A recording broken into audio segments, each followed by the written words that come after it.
அடுத்தது வந்து law of attraction ஒரு விஷயம் நீங்கள் கேள்விப்பட்டிருப்பீங்க. அதாவது சீக்ரெட்னு கூட ஒரு டாக்குமெண்ட்ரி படம் வந்திருக்கு. அதில் என்ன சொல்ல வராங்கன்னா,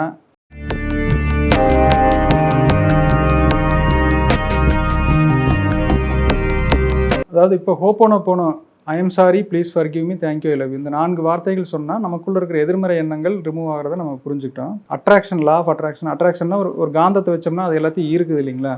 நம்ம வந்து ஒரு காந்தம் மாதிரி இருக்கிறோம். எதை ஈர்க்கிறோமோ, நம்மளோட எண்ணத்தில் என்ன வச்சிருக்கிறோமோ அதெல்லாம் நம்ம ஈர்க்கிறோம். நம்ம வந்து கெட்டது நினச்சோம்னா கெட்டதெல்லாம் இருக்கிறோம். ஒருத்தன் வந்து கெட்டு போயிடுவேன், நாசமாக போயிடுவேன் அப்படின்னு ஒரு வார்த்தையை அவங்கள நினச்சி கோபமாக சொல்லும் பொழுது நம்ம கெட்டதை வந்து அவங்களுக்கு பண்ணதான் நினைக்கிறோம். ஆனால் வந்து கெட்டதை நம்ம ஈர்க்கிறோம். நீங்கள் பார்த்தீங்கன்னா ஒரு சோகமான சூழ்நிலையில், மன வருத்தமான சூழ்நிலையில் இருக்கும்போது பார்த்தீங்கன்னா உங்களுக்கு நிறைய அது மாதிரியே நடந்துட்டு இருக்கும். சிலர்லாம் பார்த்தா எப்பவுமே சந்தோஷமாக இருப்பாங்க. என்னடா இவங்களுக்குலாம் வாழ்க்கையில் கஷ்டமே வராது அப்படின்னு நினைப்போம். அப்போ அவங்க சந்தோஷமான மனநிலையை வச்சிருக்கிறாங்க, அவங்க சந்தோஷம் எல்லாம் இருக்கிறாங்க. அப்போது இந்த ஈர்ப்பு விதிங்கிறத நம்ம புரிஞ்சிட்டோம்னா நம்ம எதை ஈர்க்கணும், எதை ஈர்க்கக்கூடாதுங்கிறத நம்ம தெளிவாக புரிஞ்சுக்கலாம். இப்போது நம்ம ஆல்ரெடி நமக்குள்ளே இருந்த எதிர்மறை எண்ணங்கள்லாம் அழிச்சாச்சு. சரி, அடுத்து என்ன பண்ணலாம்? இப்போ உதாரணமாக ஒன்று ஆரம்பிக்கிறேன். நீங்கள் ஒரு தொழில் பண்ணிகிட்ருக்கிறீங்க. இப்போ உங்கள் தொழிலில் இந்த வருஷத்துக்கான இந்த ஃபினான்ஷியல் இயரில், அதாவது 31 மார்ச் 2025 என்ன வருமானம் நீங்கள் ஈட்டலாம்னு நினைக்கிறீங்க அப்படின்னு சாதாரணமாக ஒரு சின்னதாக ஒரு கடை வச்சுருக்கிறட்ட போய் கேட்டோம்னா, என்னங்க கடன்லாம் கட்டிட்டு அப்படியே அந்த கடையை நடத்திட்டு இருந்தால் போதும் அப்படிம்பாங்க. இல்லை, ஒரு தொகை சொல்லுங்கள், ஒரு பெரிய நம்பர் ஈர்க்கிறதுக்கு நீங்கள் வந்து ஒரு கனவு சொல்லுங்கள். உங்களுடைய கனவு என்ன, பெருசாக என்ன யோசிக்கிறீங்க அப்படின்னு கேட்டோம்னா, பெருசாக எனக்கு சொல்ல தெரியும். நானே போன கொஞ்ச நாள் முன்னாடிலாம் கேட்டிருந்தோம்னா நானே ஒரு சின்ன நம்பர் தான் சொல்லியிருப்பேன். இப்போது 1 கோடி அப்படின்னு சொல்கிறாங்க, கோடீஸ்வரன் அப்படின்னு சொல்கிறாங்க இல்லைங்களா? அது கூட நண்பர் ஒருத்தர் அழகாக சொல்லுவார், இந்த 1 கோடி தொடுறது வந்து கஷ்டம், ஆனால் அதுலேருந்து 100 கோடி ஆகிறது நம்ம ஈஸியாக பண்ணிடலாம் அப்படின்னு சொல்லுவாங்க. அப்போ இந்த 1 கோடி ஒன்றுக்கு அப்புறம் எத்தனை ஜீரோ போட்டால் 7 ஜீரோ போட்டால் தான் 1 கோடி வருங்கிறதே வந்து நிறைய பேருக்கு நம்ம யோசிச்சதே இல்லை. ஏன்னா ஒரு கோடியே நம்ம யோசிக்கிறது இல்லை.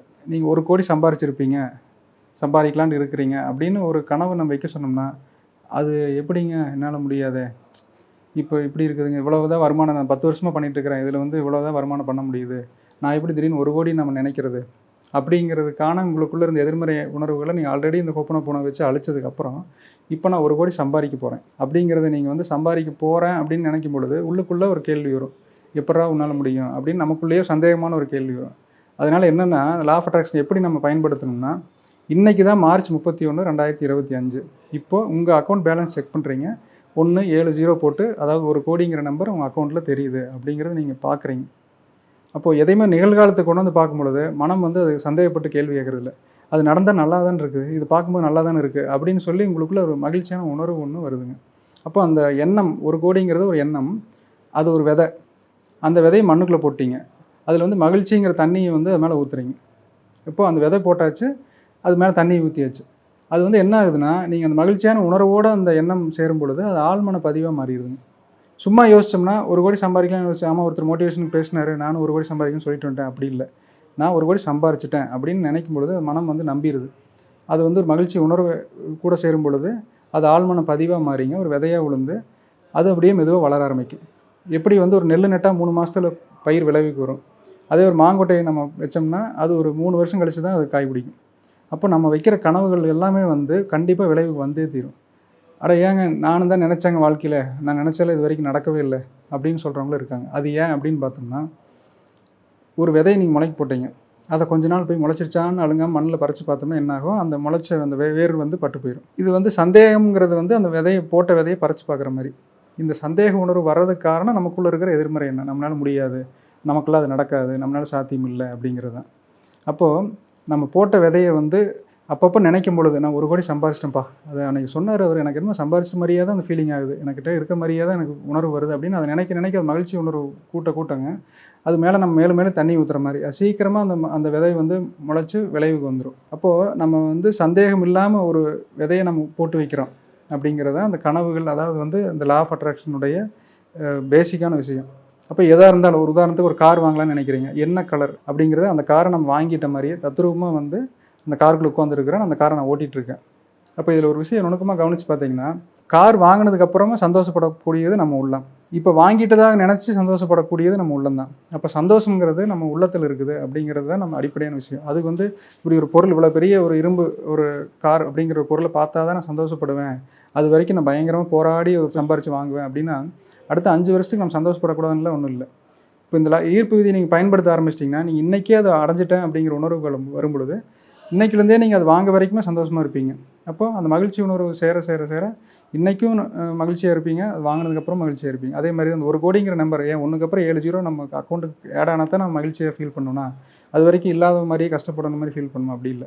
உங்களுக்குள்ளே வந்துருச்சு. அது வந்துருச்சு அப்படின்னு முழுசா நீங்க நம்பி அத அந்த மகிழ்ச்சியோட பார்க்கும்பொழுது, அந்த பணம் வரும்போதும் உங்களுக்கு சந்தோஷம் தான். ஆனா ஒரு விஷயம் யோசிச்சு பாருங்க. ஒரு திருமணத்துக்கு முன்னாடி நம்ம கனவு கண்டிருப்போம். எனக்கு வந்து இப்படி ஒரு அழகான பெண் வேணும், இப்படி அவங்க இப்படி இருக்கணும், நம்மோட இப்படி பேசணும், நம்மள அவன் 2 பேரும் சேர்ந்து இப்படி போகணும்.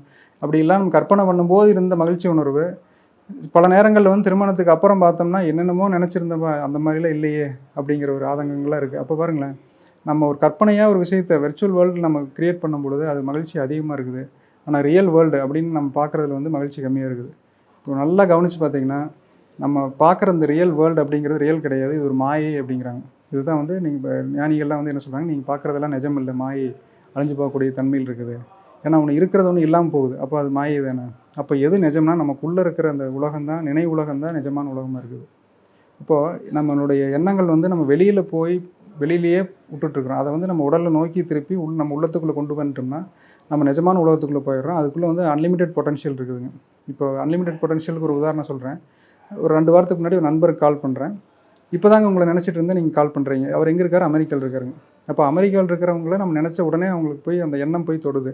அப்படின்னா நம்மளுடைய எண்ணம் நாம் வந்து இந்த 5 அடி 6 அடி உருவம் இல்லை.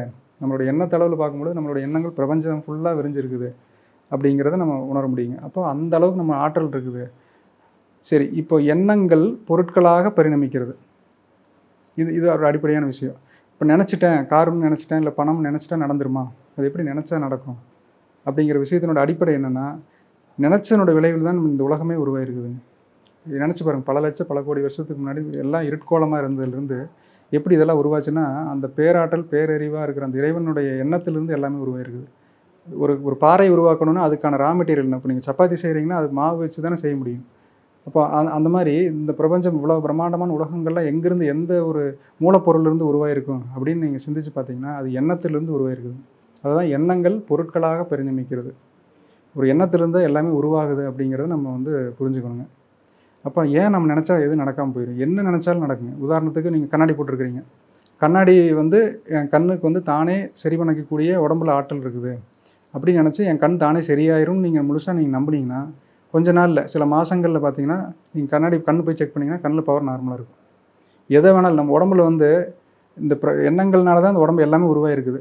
அப்போது உடம்புக்கு அலாதியான ஆற்றல் இருக்குது. எப்பேற்பட்ட நோயாக இருந்தாலும் நம்ம எண்ணத்தின் மூலமாக, நம்பிக்கையின் மூலமாக அதை சரி பண்ணிடலாம் அப்படிங்கிறது தான்.